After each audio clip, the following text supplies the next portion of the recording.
what do you feel your role is now in the workspace right now? Seeing that like you've rightly established, you're just somewhere in between, and it feels like the Gen Zs are beginning to take over as well. So where do you think your role stands in the mix? Well, the ones at the alpha stage, fighting for so much. Oh, we need more from leadership. And now we are almost the leaders that we need to make decisions. And working closely with our existing leaders, that's from the baby boomers generation. It's like you're finally seeing why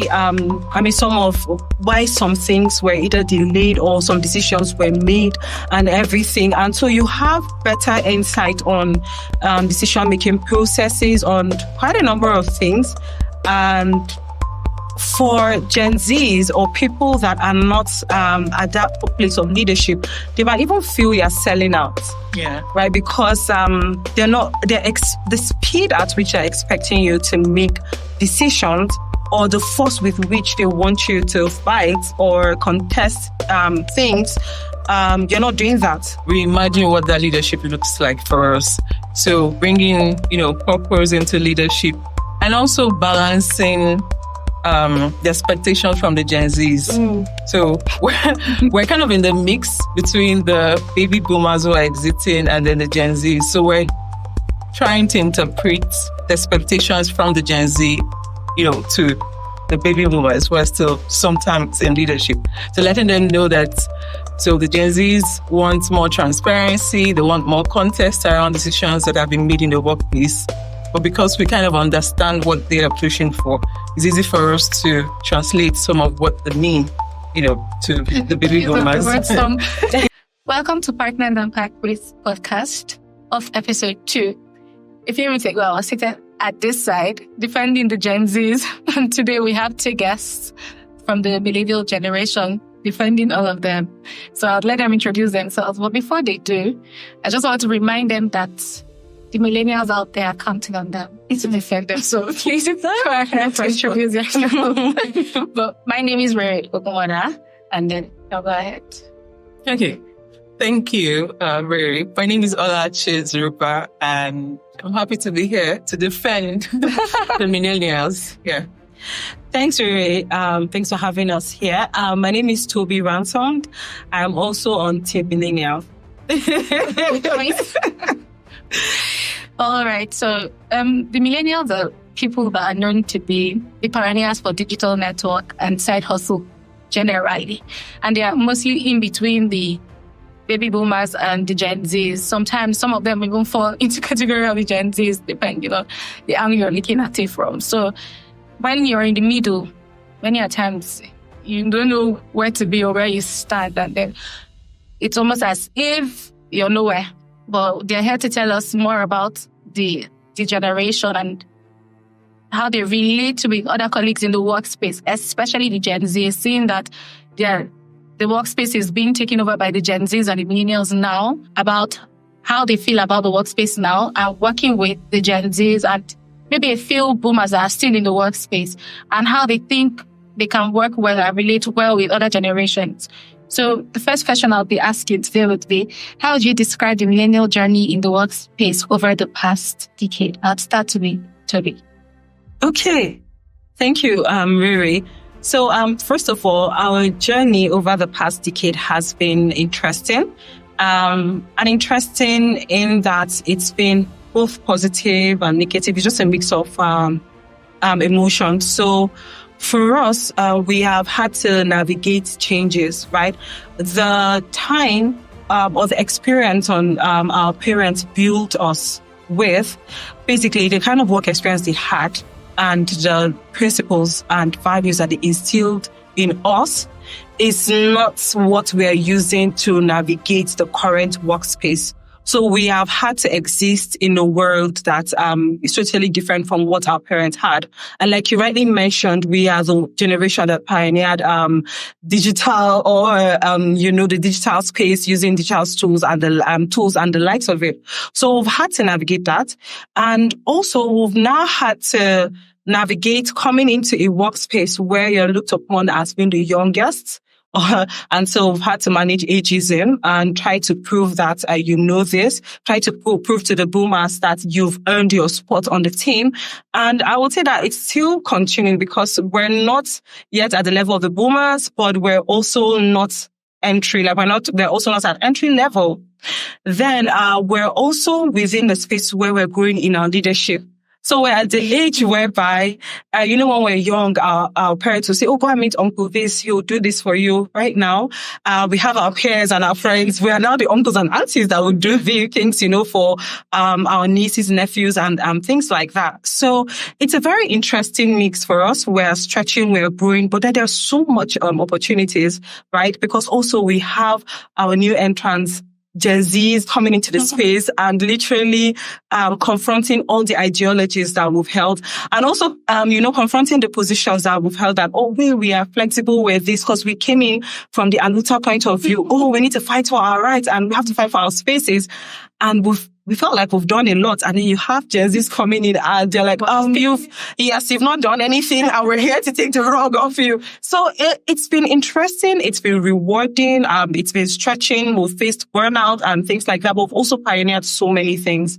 Yeah, so that's what I'll say. Thank you, Toby. Over to you, Alaji. Yeah, so I think Toby has said quite a lot, but just to add to what she said, one thing that I think our own millennials have pioneered and held strongly is the busyness and, holding on to working after hours and, the whole idea that you need to say yes to every opportunity, to every task, and just remain busy, just keep working without putting boundaries.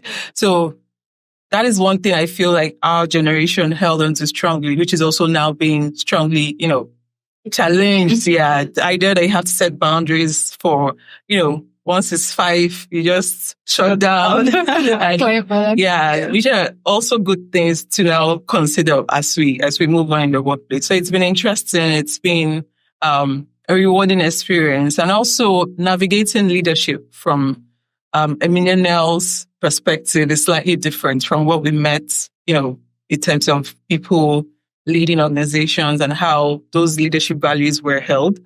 But also the idea that you had to work in organizations for like 20-something years. Yes. Yeah. So those are some of the changes that we've also brought into the workspace. And I'm happy to see how far we've come. So as it stands, how do you feel, or what do you feel your role is now in the workspace right now? Seeing that like you've rightly established, you're just somewhere in between, and it feels like the Gen Zs are beginning to take over as well. So where do you think your role stands in the mix in the workspace? And if we can go first. Okay, so I think right now we're beginning to assume leadership positions, like she said. But that's where most of the millennials are now, beginning to reimagine what that leadership looks like for us. So bringing, purpose into leadership, and also balancing the expectations from the Gen Zs. So we're kind of in the mix between the baby boomers who are exiting and then the Gen Zs. So we're trying to interpret the expectations from the Gen Z, to the baby boomers who are still sometimes in leadership.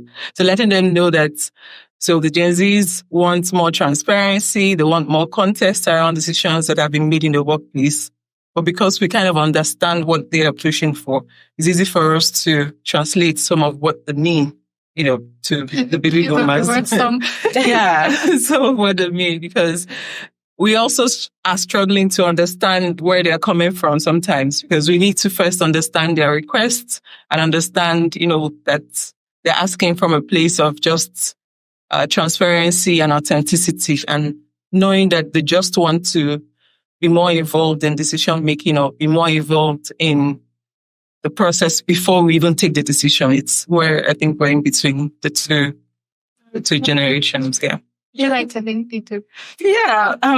Just to also add that we're also finally faced with the reality of what it means to be a leader. Yeah. So before now, like I mentioned earlier, we were the we were the ones at the alpha stage, fighting for so much. Oh, we need more from leadership. And now we are almost the leaders that will need to make decisions. And, working closely with, our existing leaders, that's from the baby boomers, generation. It's like you're finally seeing why, why some things were either delayed or some decisions were made and everything. And so you have better insight on, decision-making processes on quite a number of things.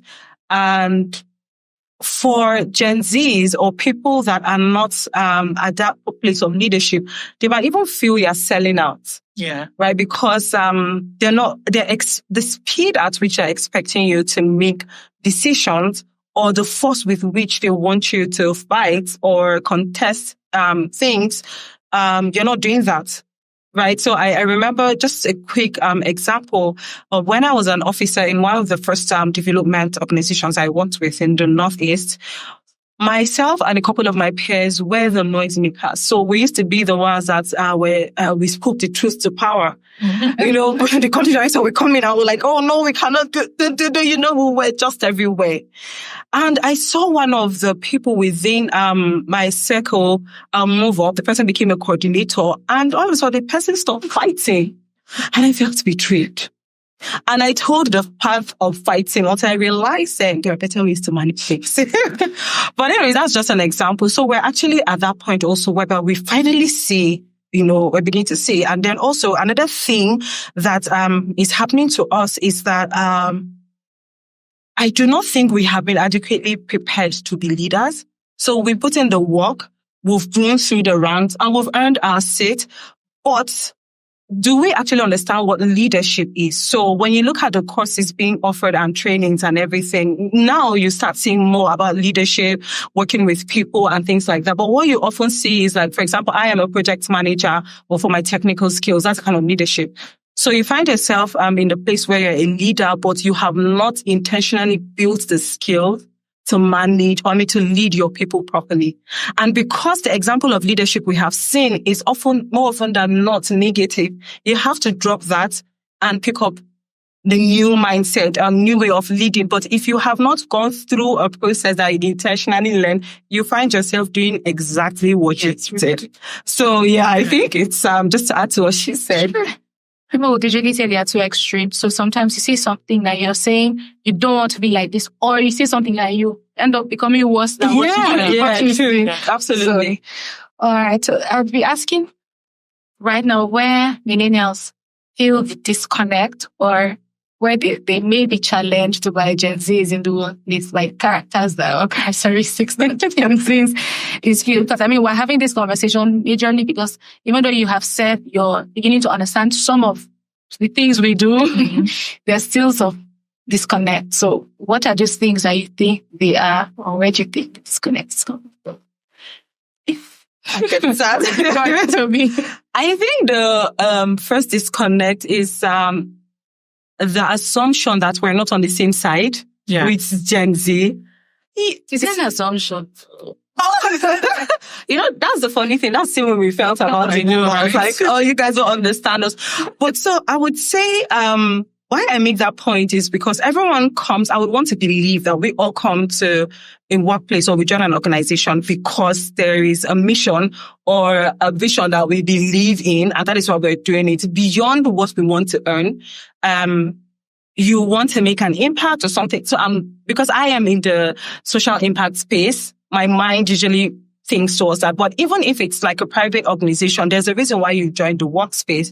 And I want to believe that being on the same side means that we are all here to achieve the overall goal of the organization. And and why we all joined, right? So beyond what's, beyond financial and other benefits, financial benefits and other things that we could get. So for me, it's just the assumption that, we're not on the same side, or things are slower, or people don't know how to do it better. And I see it happening a lot of times. You have new entrants coming into a workplace. And I have also, I've done that before, whereby you come into a new place, you're like, I know better, But then what you do is that you alienate yourself, you distance yourself, and there's a bridge. So yeah, I think that's one.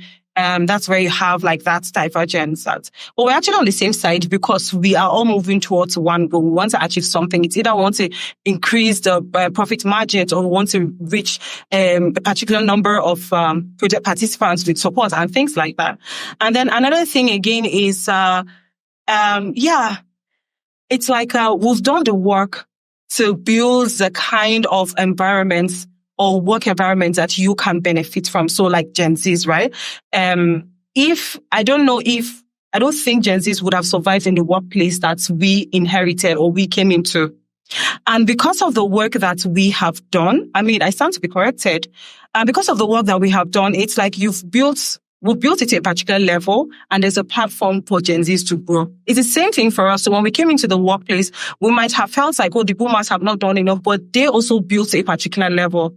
And what happens is every generation that comes in are building on an existing platform. They're not starting from ground zero. A little bit of appreciation would go a long way. Before now, nobody knew about mental health, either well-being, balance. Yes, we have a tendency to want to go over and keep working and working and working. But also we started talking about remote work, balance, bringing in a bit of humanity and flexibility. I think these are things that we have done. So really, guys, so I think a little bit of credit rather than us jumping to boomers and leaving us out. But yeah, I'm sure that you like to add something. Yeah, I think Toby kind of hits one of the key points I wanted to say, which was the expectations in the workplace. So we kind of came in and then we set expectations for things like remote work, 9 to 5 and, working with technology and all that. But now the Gen Zs come in and then they expect automatically to have the remote work option, which was something that wasn't there. No, but no, I see it as a norm. And it's okay to see it that way because those are some of the things we fought for. Yeah. Like the ability to be working from, to work from, flexible spaces and have those, remote options to work from home. Even before COVID, some organizations were already flexible and working remotely. So it's natural that you're now coming in and you're expecting things like unlimited paid time off and things like, what's it called again? 4-day work week, Yeah. So, but it's also fine. We would want to, so like you said, we're on the same page. We would benefit from such things as well. We benefit from 4-day work. So people should come knowing that we have pushed. Come and join the push for better workplace. Fine. Because the younger generations would also come with their own expectations. Yes, so true. we keep improving the workplace because I also learned prior to when we had the 40-hour work week, people were working as much as 50 hours, maybe baby boomers and the rest can speak to that. But we came in and we expected 40 hours exactly. So now you're coming in and then expecting remote work and we fought for those. So it's fine. Come in with your own expectations, fight for them, normalize them so that the younger ones would also come in and because it's going to continue. Yeah, it's going to continue. I look forward to when Gen Zs will become the millennials. I know, right? Yes. We could be in the leadership. Yes, and then we'll hear from them. Okay. You're encouraging us to push for some of these things, but it feels like we're pushing our meeting resistance because how you're saying it sounds like our expectations are too loud. And like you said, your expectations were equally loud. Yeah. So how do we balance that? Because we're asking for these things. Exactly. It looks like we're asking for too much. And it also looked like you were asking for too much. So how do we strike a balance? So how do you understand that this is what we feel we need at this time? And how do you equally explain to us that maybe it may not be as feasible as we want it to be, but you're willing to offer something? So I don't know what you think. So I think this is an interesting one because at that when we were pushing it, it also felt to the baby boomers that we're asking for too much. And now you guys are pushing and it kind of feels that way. But I think understanding it from the mindset that when you assume that leadership position, you're no longer just thinking about, the employees. You're also thinking about what makes business sense to the organization. How are they going to maybe if it's a profit-making organization, how does this profit the organization? If it's a non-for-profit, how does this help them drive their values? So it's a blend of both. And most times, I think what kind of X people is how you communicate your expectations. So it's not just what you're fighting for. Like you said, you also fought. You fight. People will keep fighting for rights but sometimes it's how you're able to communicate them and how you're able to receive feedback from us that, yes, we're all on the same page, but at the moment we can't have this because it doesn't, support the business needs for now. So just having a bit of understanding from both parties. You said both parties. Yeah, both parties. In my head, because to us, this is what makes sense now. And like you said, when you were fighting for these things with people, that was what made sense. It's harder to see from your perspective, seeing that we're standing on our own perspective. And like you said, I think communication, I hope that we're better able to communicate these things to each other to a point where we come to a compromise of acceptance or whatever level we decide that is. But I also like to add that change takes time. Any change that is done in a hurry is going to cause, it's going to have negative effects, right? So it takes time, and we'll need patience. And then also, if you're working within a system, things go through processes. And that was why I said that millennials are finally at a place, or we're getting to the place whereby we see how change happens. Mm-hmm. We now understand the runnings behind what the decisions, right, the processes that need to happen. So yeah, change takes time, and there has to be that understanding. And then also, we're not always going to have our way. And then that's another thing. Like, if you're working within an organization, we're not always going to have a way. There are different stakeholders. When I say stakeholders, and are people that are involved in the process. So you have board members. Apart from the leaders that you see, you have the board members. You have authorities, government authorities. You have policies. So many things. Now, maybe because we are within a context whereby we've experienced overnight change. But you and I will know that the change has not trickled down, right? So somebody can wake up and make an announcement, and you can see the chaos that causes when an announcement is made. So, but if you are in an organization, there are so many other things that need to be factored in. So it takes time. And other times people don't want to see that you're committed. Other times people want to see also the reasons, like the justifications for those things. So like, in project management, we call it like change control system. There's a process that we need to go through before a change is accepted. So just having that at the back of the mind. And it's not going to change. We're always going to get new ideas, even in research, in science, or even health. Yesterday it was, okay to say breakfast is the most important meal of the day. Today it's like intermittent fasting, fast. Just different things that come up, and we're always learning. And the expectation is that you're within a system that accommodates that open communication and dialogue. And also you're willing to accept that what you're demanding for is not going to be given 100% of the time. Yeah. Sorry. I hope we're listening. So we have established earlier on that the millennials and pioneers of digital are digital pioneers and side hustle pioneers as well. Yeah. But I'm also wondering, because now we own it. We're owning it even more. As you give it to you. We're not fighting. We're owning the digital space and the idea of side hustles and all of that. But I don't know what the millennials think about keeping up with this trend, keeping up with because now that we're owning it, it feels like even though people pioneered it, we know more about the world. Yeah. More. But you also have to try to keep up because you also need to use it. Yeah. So how is that working out? I can start.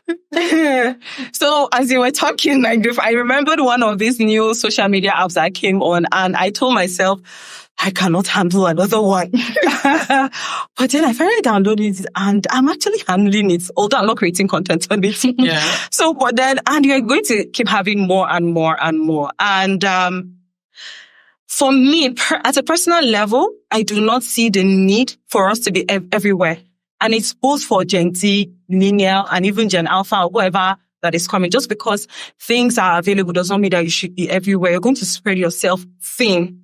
The number of time, we all have 24 hours. We have responsibilities and the rest. And how much time are you going to allocate to these new things, right? beautiful, new ideas. I love it. I love the innovation. And some of them are scary. I'm like, oh my God, what's the future? And the rest. So for me, at a personal level, I do not see the need for us to be everywhere as human beings. We're just going to spread ourselves thin. But then when you now look at the work that we do and maybe you have a message you want to pass or you have services and the rest, and then depending on the demography, you might have to explore different tools. So if you want to reach out to Gen Z, like you mentioned, TikTok might be it. Because the time of our Instagram. If I want to reach to the boomers, I'm going to go back to Facebook. Exactly. You know, if it's a millennial, it's most likely, Instagram. And then if it's X that I want to use, it's a different demography of people. So depending on who you want to reach, the product or services you're providing or the message you want to pass across, that will now determine the kind of tool that you use. And of course, as a millennial that is at the, that is growing in leadership, and I also have a message I want to pass. These are things that I'll need to think about. It does not mean that I have to learn the ropes for everything. That is also where collaboration comes in. I have to come and say, Riri, end me, reach out, because I'm not going to learn all these skills.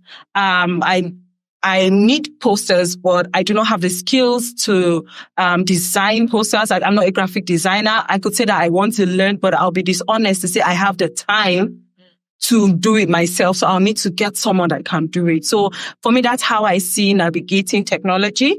And I also know that we're going to get to a point whereby my children are going to make fun. The same way we complain about our parents and say, what is this number? I feel like it's going to be us very soon. Yeah. And I think I can even relate more to this because bringing it back into the workplace, especially where we now have AI taking over. Yes. I see a future where even the Gen Zs will be struggling to keep up with maybe AI tools, and then it will now be referring to the Gen Alphas. Yes. So it's a constant change, and I think it's normal to expect that as the tools improve, as we now have AIs, as we're looking at how it's going to impact the future of work, we're looking at having even AI colleagues. Like you'd have an organization and you'd probably be collaborating with an AI agent doing tasks together with them. So the workplace is gradually changing and it's going to be even more rapid. So for me, the problem is even how the millennials are going to handle tools like AI coming into the workplace. I mean, if things are advancing that fast, how are we going to learn to use AI to make our work more effective? Similar to when typewriters came out, it was the same. So people with computers came out, people had to move from learning how to use typewriters to now work with laptops and computers. And now we have AI agents coming up. So those tools will keep evolving and keep, getting better. So it's the mindset thing. And I think even millennials will have to change our mindsets to learn to use those tools. Absolutely. Speaking of typewriters, I remember when I had to use typewriters in secondary school. Exactly. Why? Let short time. For it to new technology. Exactly. And it was part of the requirements. You were. Goodness, that time. But no, someone don't even know. Like, I know. So, I am. I'm going to check. Yes. All right. So as it stands, consciously or not, the Gen Zs, the millennials are mentoring the Gen Zs, whether you like it or not, in the workspace, socially, in communities. And I'm sure that it can be challenging. Would you like to share some of those challenges with us as mentors to Gen Zs? How you think that we've been proving difficult to be mentored, even when we ask to be mentored? So it's a setup. This is sounding like a setup. I'm thinking of, so the truth is, the ones that I've mentored consciously wanted to be mentored. Yeah. And it was easy to work with them. So when you say coming to you to ask questions around, okay, I have an interview coming up. How do I position myself to get the role? What are some of the things I can do to my CV? And it's easy to work with those who have consciously come because, they want to learn from you and then they want to get better at the workplace. But where I see some of the friction is when you're unconsciously mentoring someone in the workplace. So maybe you have a work colleague who is a Gen Z. Exactly. And then sometimes you have to deal with feedback to them on how you give them feedback. You have to be more intentional because there's a tendency for them to think you are being really inauthentic with your feedback. So it's possible. So for example, you could give someone feedback to say, oh, I don't like how your output is. Like most times when you bring this work to me, I have to review, like I have to practically do it over again because you're not paying attention to the little details. The work comes to me and it's like, I'm doing it afresh. Can you please be more, intentional about your deliverables? And then the person takes it to me that you're questioning. You're not doing. Exactly. So it's being more intentional about how you give things like feedback to them and also how you communicate decisions. So because the Gen Z that I've come to realize wants to be, they want to have the context. So they don't want you to tell them, we have to move this call.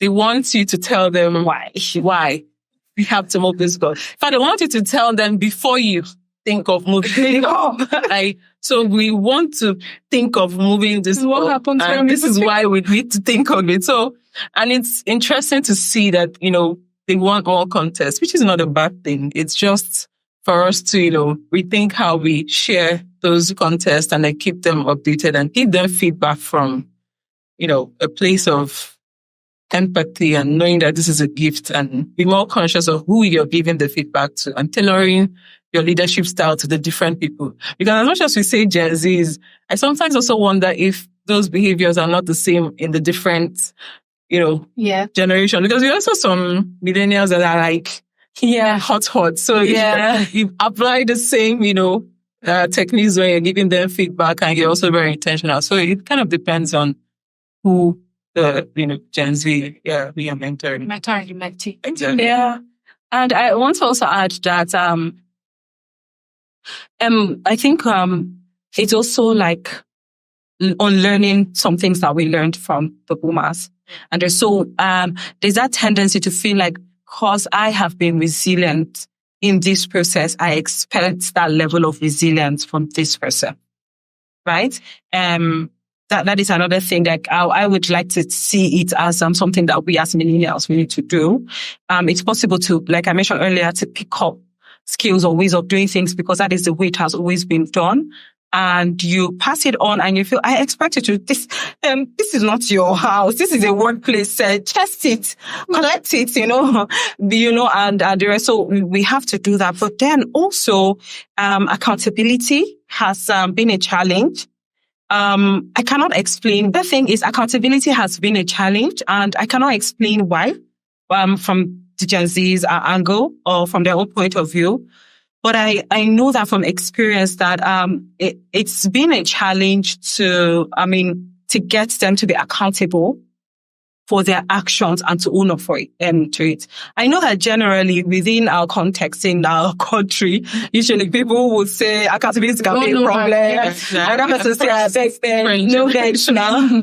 I remember then somebody would say, let's not remove food from their mouth. And the person is definitely like doing what they're not supposed to be, but then it's stronger. Then maybe it's that thing about how I can walk away from this situation and find something else or something. I don't know, but I know that has been a challenge. And there's just that need to understand that for you to grow in life, it's not going to be comfortable. And it's not just about the workplace, even personally.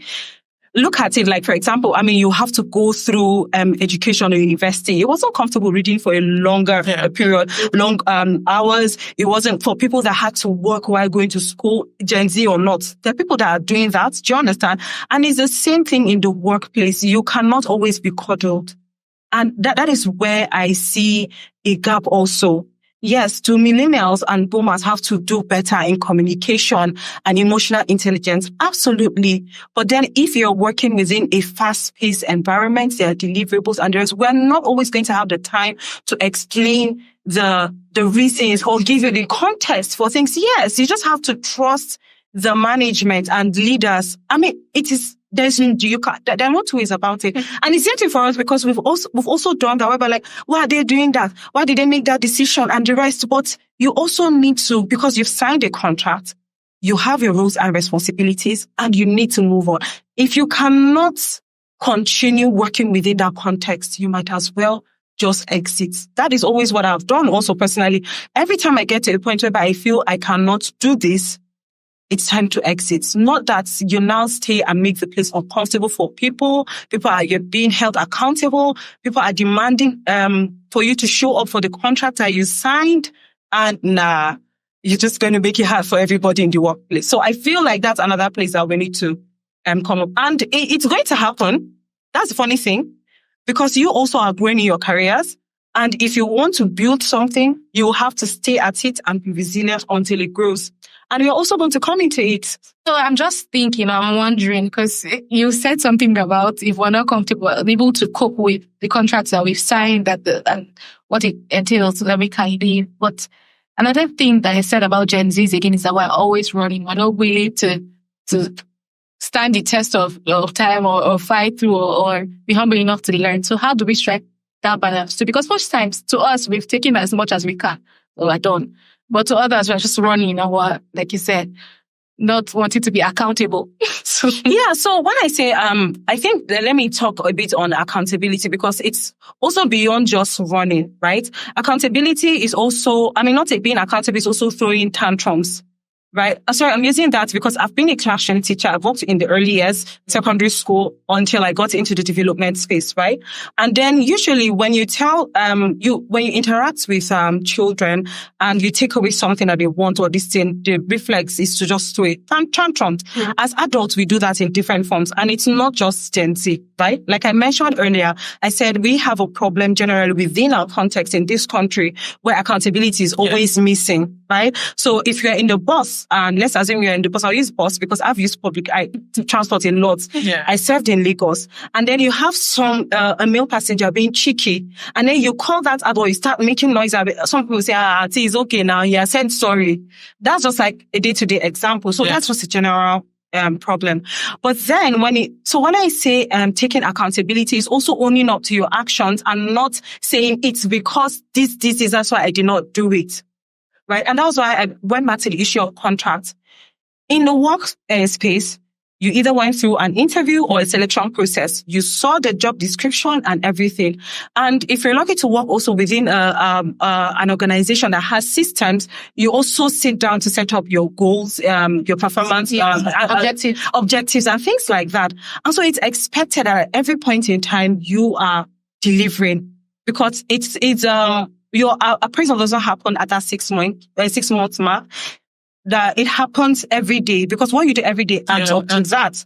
Now, so where I say accountability is that when you're not meeting up to your target or what you're supposed to do, and then it's always deflecting, it's because you're bringing excuses and that. And then it makes it very difficult. And it happens a lot of times with Gen Zs. And then the thing about also leaving is that after a while,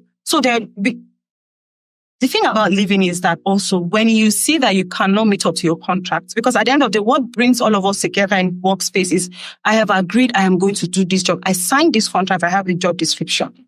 But if you know you're not going to be able to keep up with it, it's better you exit and make the workplace very difficult for your manager, for everyone. And I would just like to say that a lot of times what you see happening is that so we would like to think that managers are the ones that bully managers, the power difference. But I've also seen and also experienced situation whereby it's the people that you're managing, they play the cards of power this thing, and then they use their social network and it becomes very uncomfortable for you as someone managing. And that's the point that I'm trying to make. So I'm not saying you should not look out for yourself and things like that, but the principle of life is that also there's a place for resilience, there's a place for staying power. And one thing I think we mentioned earlier, I don't know if we mentioned it earlier, is I admire about Gen Z is the ability to also walk away, but it's just manage. It's not knowing when and exiting good. Yeah. Yeah. I mean, sometimes we forget that we still need references. You get people that have been so bad in the workplace, they leave and they reach out to their former managers to ask for references, and you expect them to lie for you, to just say nice things about you when you may not have earned it. So, but beyond references also, life, we're going to meet again. Yeah. We're going to meet in a different place and the rest. So and I've seen people like leave and they don't go back to the organization for reference. I don't know what they do. I don't know what channels they use. But the thing again is that, like we always say, it's a small world. Yes. You meet someone and all. And we're human beings. We're relational. We build relationships and you don't want that negative, impression just hanging around you about it, like, oh, this person, even in your day-to-day interactions. Okay, and I think it's also not just about exiting. I think, like you said, it's about exiting well. So then when you leave and, everyone is living on, there's a cordial relationship still existing. You're able to call them and speak to them. If you need something, you can ask. Yeah. And then it's fine if you leave, or, just make sure that you're able to live well. Try our best to keep those relationships. Very important. Property. Exactly. So it's about how you. Yeah. All right. So, Olachi, would you like to speak about being about the millennials being the bridge between the baby boomers and the Gen Zs? We have touched a little on that here and there, but just intentionally, knowing that you kind of have a better understanding of the Gen Zs that the baby boomers do and of the baby boomers that the Gen Zs do.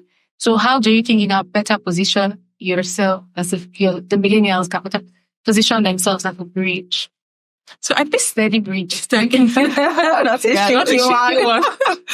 So I think if you ask me that we're already doing that, we're already a bridge, whether we want to or not, because we're in between both generations. Yeah. So it's now about how we're able to be a steady bridge. So, and I think we can do that better by listening more to the Gen Zs to better understand their ask, and to be intentional about taking the message and sometimes ignoring how the message is presented sometimes, because if you are focusing too much on how the message comes, you could lose the message itself. Yeah. So focusing on the message, what are they asking for? Does it make sense to ask for, better work hours, transparency in how salaries are, paid, equity, fairness? Yes, it makes sense. So just making sure that you're understanding the ask from the Gen Zs and then communicating those asks to the baby boomers where, the baby boomers might still be members of the board. They might still be, members of the directors. They want to understand why the Gen Z is asking for, certain things. So understanding it first. Exactly. Understanding why you need to give them the mental health day off and why they need to take more time for mental health breaks, and communicating that from the productivity perspective. So understanding the message and selling it to the baby boomers in a way that makes sense to them. So they want to hear how this request is going to improve the profits.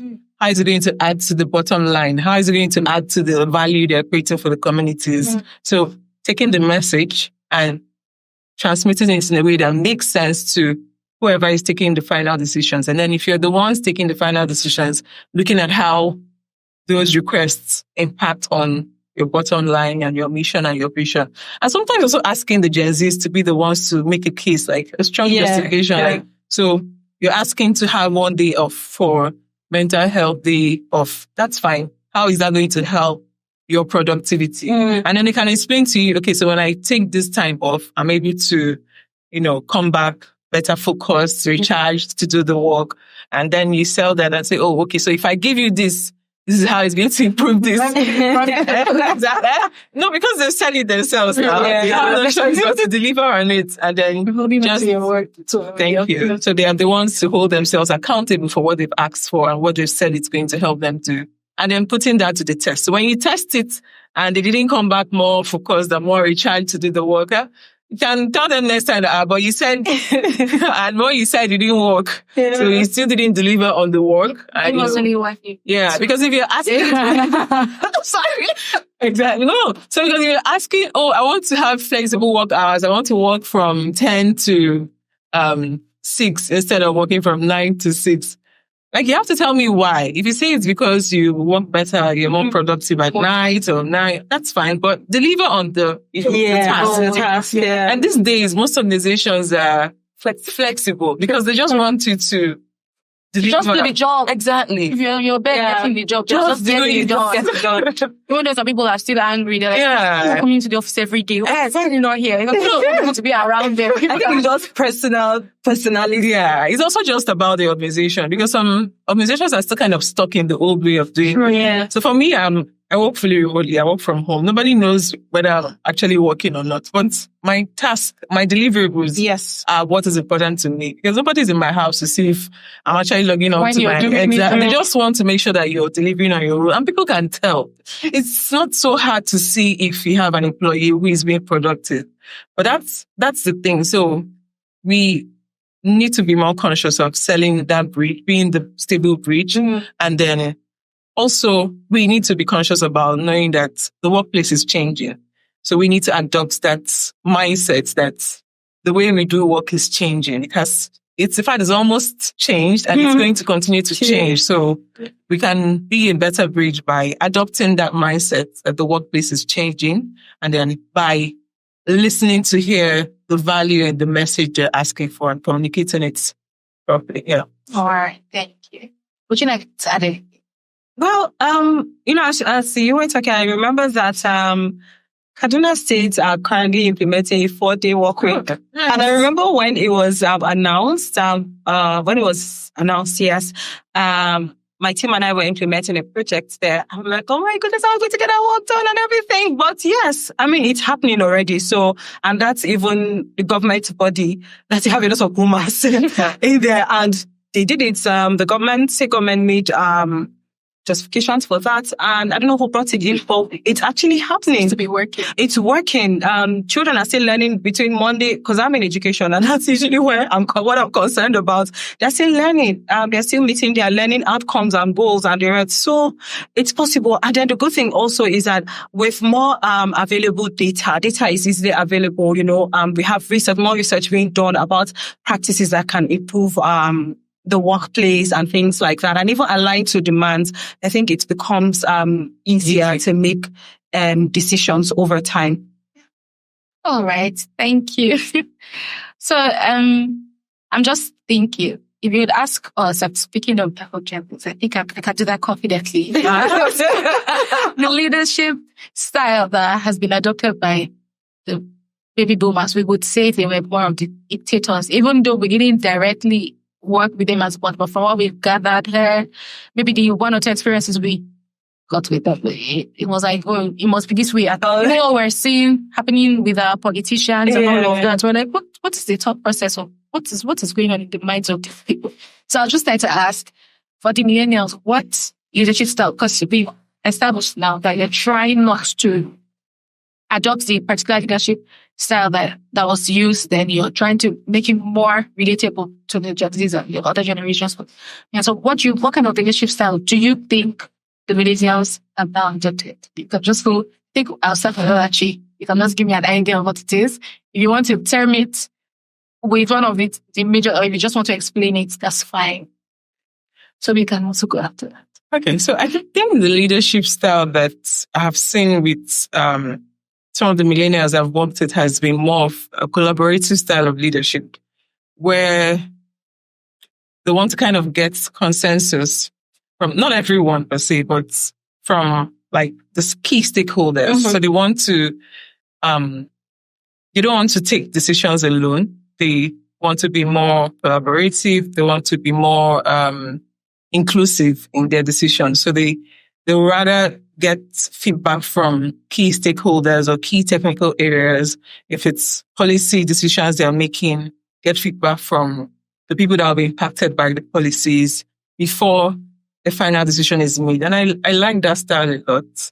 I think it helps create a better workplace. Of course, you're not aiming to please everyone, because you still have to take the final decision. Yeah, like you still have to take a decision that works well for the organization, for the greater good. But getting a more collaborative, doing that in a more collaborative way makes it easy for greater adoption. Because, I mean, if you are a leader and you want people to follow your vision and your mission, you need to get them on board. Exactly. What better way than to make them like co-collaborators in that vision. So, yeah. Just also, from my own angle is also, the leadership style that millennials, adopt is, adaptive leadership. And this has taught to me. I remember in, was it 2019 where I was having, a one-on-one chat with one of the directors in the organization I was working with, one of the female directors. And, she asked me about leadership, what leadership style, I was going to use because, I was about to start managing a very large team across different states. And, I did not really have an answer because I was like, leadership what? Because I used to see leadership as, synonymous to manager. So as long as I'm managing, I'm being leader. I did not know that it was different. And so that's when she now explained that when she now said adaptive leader. I hope I'm using the right word. Well, basically a leader that looks at the situation and then leads based on the different scenarios. Yes. It feels like you're fluid. But basically, as a leader, there are values and principles that you abide by. That one, it's a given, right? It's non-negotiable. But however, how you interact and deal with the people you are leading is going to be different. So for a particular person, you might have to do a little bit more of follow-ups. Or to somebody else that is a self-starter, that will be a micromanager. Sure. But for that person, if you don't send daily or weekly reminders, you can get in trouble because at the end of the day, you as a leader, you're accountable. And then for others, you have to give them that leeway. So basically, what she was trying to say is that my ability as a leader to look at my team, know their strengths and weaknesses and work with them based on their strengths while supporting them to address their weakness. So I see a lot of millennials doing that. So maybe in addition to collaboration, because we don't want to leave anyone out because we know what it felt like to be left out. We want to carry everyone along, although that takes a lot of time. Yes. Yeah, but then at the end of the day, buy-in and the sustainability of whatever decision you get it and last longer.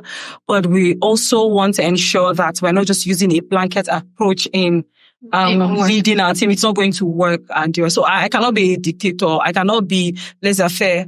I'm remembering the terms in fact. Yeah, so yes. All right. Thank you. Thank you, Latia. Thank you, Toby. So I know that seeing that you have been working with Gen Zs, you've heard some misconceptions that we have about millennials. I want you to, in a few minutes, defend yourself against the steam. Allegations that have been told against you that you think we have and that you know are not true. Yes. So what are some of those? So we're now in debate mode. My panel of accurate. Your viewpoint. So the TV, the audience are going to be all right. Panel of accurate judges. My code better. Time keeper. Well, honestly, I think one misconception is millennials don't get it. We don't understand. And because we don't understand, we have to be forceful about our requests or, that's what I'm talking about from the Gen Zs. Yes. You guys don't get it. Even when you're like trying to explain, no. Before you even finish the explain, they're like, no, you don't get what it means. Don't dig. Yes, you don't dig. And literally, for us, it's like you have the advantage of hindsight also. I'm actually saying what the boomers tell us. So it feels like also a full circle moment. And it will continue. Because there's some experience that they had. I'm like, it's not like that. So that's what those are calm now. It's not like that. Actually, it's like, no, people are afraid. Also, we're not this thing, but, we actually understand. We might not, understand some of the terminologies and things like that, but we have been there. We have, at least millennials are closer to Gen Z. We've all experienced economic downturn. At least boomers, they had very good economic situation. They got scholarships. They're waiting for them. Yeah, they had jobs waiting for them. Sorry, I need to slot that in too. My mom told me that they had meal tickets when she went to University of Maiduguri. And these people had meal tickets that they would just go and go to dining and eat food. And they'll carry their clothes in front of their hotel and you take it to laundry and they bring it back washed. Please, can you reconcile that? Right. So can you see that we guys, we're actually all the same? Like we've all been suffering together. So we understand. And if you can just be patient with us actually. And yeah, we can work together. So I think just that thing of understanding, that's one misconception. We actually did go. You did. Yeah, I did. And I don't also use what you're saying, but I did. That's good. I know, right? Okay. So for me, I think I'm aligning strongly with what she says. I think we need to both agree that we're on the same page. So we're speaking the same language. We want the same outcomes. We want to enjoy a 4-day work week. Please, I want it. We want the same, we want the same things. And it's that misconception that makes it look like, oh no, you people are not, you're comfortable in your space. So it's as if people don't even want to fight for this with us. Well, it's not always, like you don't care. And that's not always the case because yes, we're in leadership now, we're assuming leadership roles, but we still would be co-benefactors from whatever comes out of the, the struggle, per se. So that misconception that we are not on the same team, we're not fighting for better workplaces, for better benefits. It's something that I think should change too. All right. Can I just quickly add that I think two things that I admire about Gen Zs is them being you guys being innovators. You stole my next. Oh, I'm so sorry. No, it's fine. I was about to be dramatic about it. I was going to say, I'm trying to collect our flowers on behalf of Gen Zs. All right. So you guys are innovators, fresh ideas, fresh perspectives, and also sometimes it feels like millennials are the ones like pushing back, on because. Olachi, when she was talking about being the breeze, like we're the ones in between, and a lot of times the messages get filtered through us before it gets to management. And honestly, there are a number of us are afraid of change. I think it's just human nature to want to be afraid of change. Oh, this is the way things have been. Don't scatter, don't. And then also some people filter change with, this is a lot of work. Who is going to write this new documentation? So it feels like we're also fighting innovation. It's not that we're fighting innovation, no. It's just a mix of a lot of things. You're going to find millennials that actually want change and their allies. You're going to find millennials also that do not want to lose their position of relevance. It's human nature. It's not necessarily about the generation. Yeah. And you're also going to find millennials that do not just want the extra work that comes with change. Then also, I know that Gen Z guys are very passionate about social justice. And that's why you have so many people, like so many young people being activists and things like that. And for millennials, because it feels like, we don't see this thing before.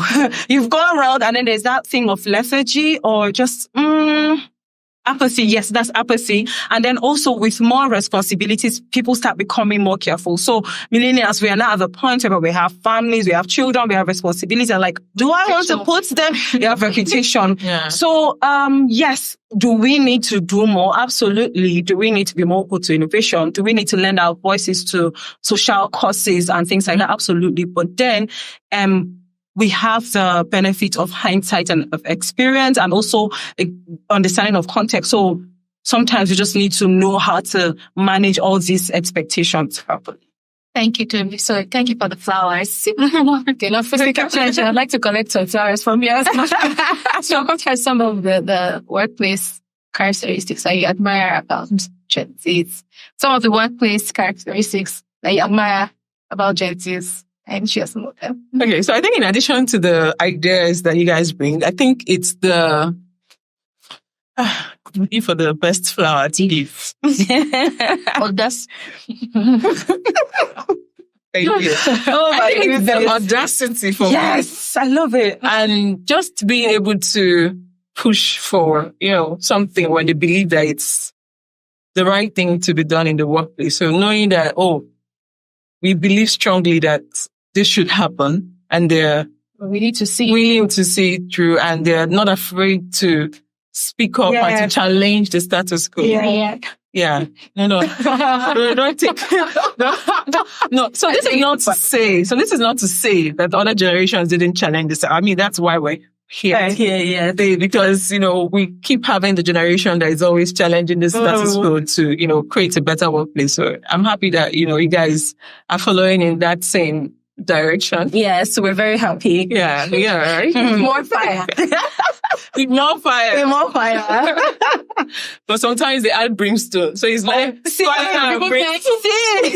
like, calm down. Calming down. But it's okay. It's nice. It has been a beautiful conversation. I have learned a lot. I have learned more from listening to the both of you.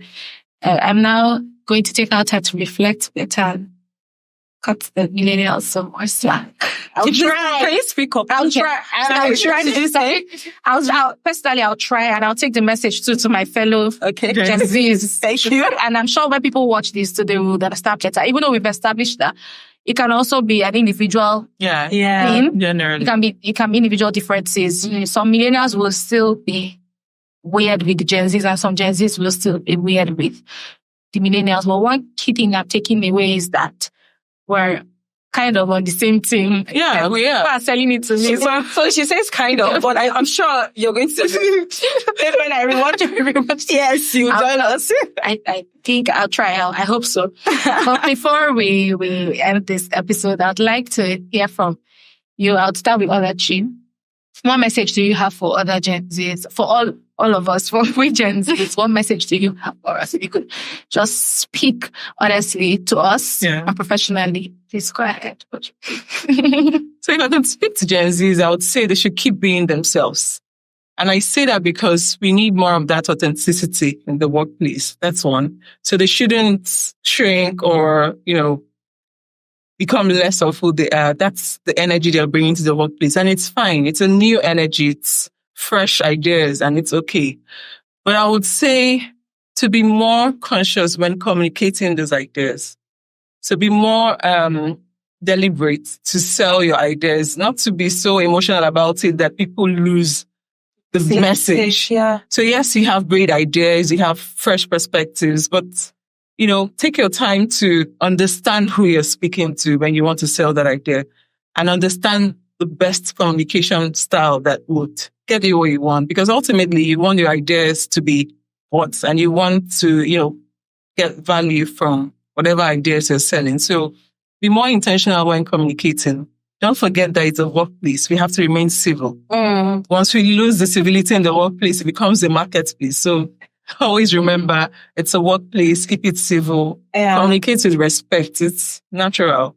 And then have it at the back of your mind that we're all on the same page when all is said and done. Like, we all want the best workplaces. I mean, who doesn't enjoy working in the same environment where you have better pay transparency, where you have 4-day work week? Yeah. I mean, you think of work and you're sad. You're not unhappy to exactly. No. So just knowing that we're all working towards the same objective is what I think we should come with. They shouldn't lose sight of that.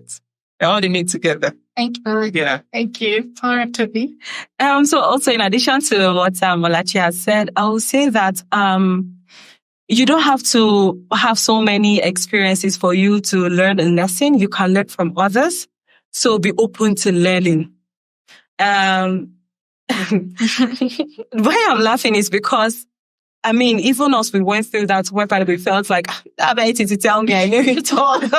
But honestly, if you're willing and if you're open to learn, you can learn from any and everyone, from the millennials, so from the boomers, you can learn. And, there's this thing that they say that experience is the best teacher.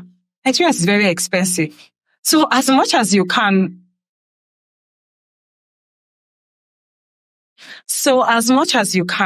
learn from others, be open, be willing, invest in knowledge, books. I know that there's a drive against, non-fiction books. Like, you should not read this aspire to perspire. Please read, though. It's very important.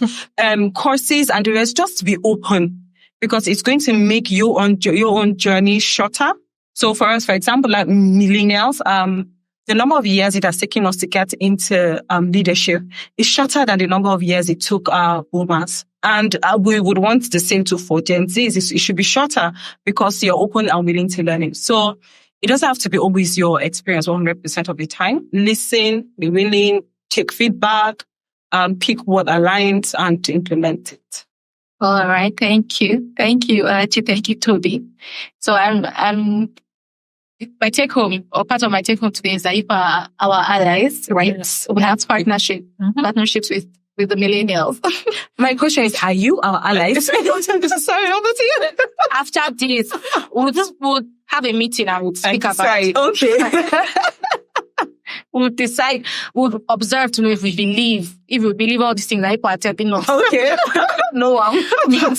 On a more serious note. Yes. I think that's part of why we're having these conversations, because we are interested in understanding ourselves better to foster a better workspace for everybody. Just as you both have said, it is to the beneficiary of all of us that we have a sane work environment where everybody can collaborate effectively. We would definitely have people that would be like weeds or thorns in the workspace if never going to change. Yeah. There should be few. There should be people that we can count with one hand, and then we can even weed out if we need to. So thank you very much.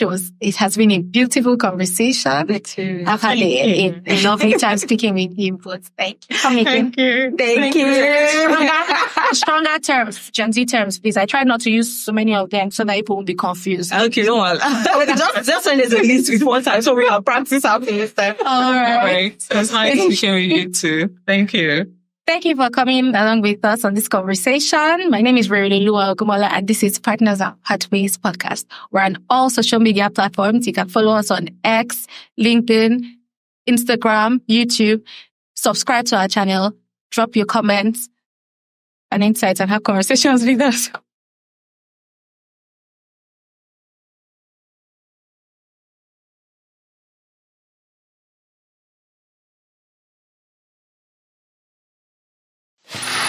Free audio post-production by alphonic.com.